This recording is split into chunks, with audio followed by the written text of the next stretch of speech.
আসসালামু আলাইকুম রহমতুল্লাহ। সম্মানিত দর্শক শ্রোতা ভাই এবং বোনেরা, আমি এখন আপনাদেরকে একটি হাদিস পড়ে শোনাব।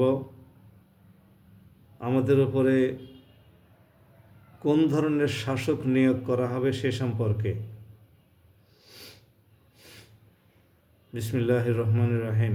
উম্মুল মুমিনিন উম্মে সালামা হিন্দ বিনতে আবি উমাইয়া হুযায়ফা রাদিয়াল্লাহু আনহু কর্তৃক বর্ণিত, নবী সাল্লাল্লাহু আলাইহি সাল্লাম বলেন, অদূর ভবিষ্যতে তোমাদের উপরে এমন শাসকবৃন্দ নিযুক্ত করা হবে যাদের কিছু কাজ তোমরা ভালো দেখবে এবং কিছু কাজ গর্হিত। সুতরাং যে ব্যক্তি তাদের গর্হিত কাজকে ঘৃণা করবে সে দায়িত্ব মুক্ত হয়ে যাবে, এবং যে ব্যক্তি যে আপত্তি ও প্রতিবাদ জানাবে সেও পরিত্রাণ পেয়ে যাবে। কিন্তু যে ব্যক্তি তাতে সম্মত হবে এবং তাদের অনুসরণ করবে সে ধ্বংস হয়ে যাবে।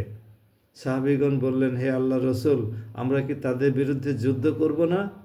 তিনি বললেন, না, যে পর্যন্ত তারা তোমাদের মধ্যে নামাজ কায়েম রাখবে। এই হাদিসটি হাদিস গ্রন্থ আহমেদের 26,528 এবং মুসলিম শরীফের 4,906 নম্বর থেকে উদ্ধৃত করা হলো। সম্মানিত ভাই এবং বোনেরা, আপনারা জানেন পৃথিবীর প্রায় সকল দেশেই এরকম অনেক শাসকই আছে যারা কিছু ভালো কাজও করে, কিছু খারাপ কাজও করে।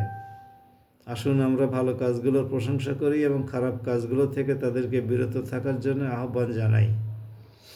তাহলে পরে আমরা দায়িত্বমুক্ত হয়ে যাব, তাদের অপকর্মগুলোর অপরাধ থেকে বেঁচে যাব। কোনো অবস্থাতে তাদের অপকর্মগুলোর সমর্থক না হই এবং তাদেরকে শক্তি না যোগাই এই অপকর্ম চালিয়ে যেতে। দয়াময় আল্লাহ আমাদেরকে তৌফিক দান করুন। আসসালামু আলাইকুম।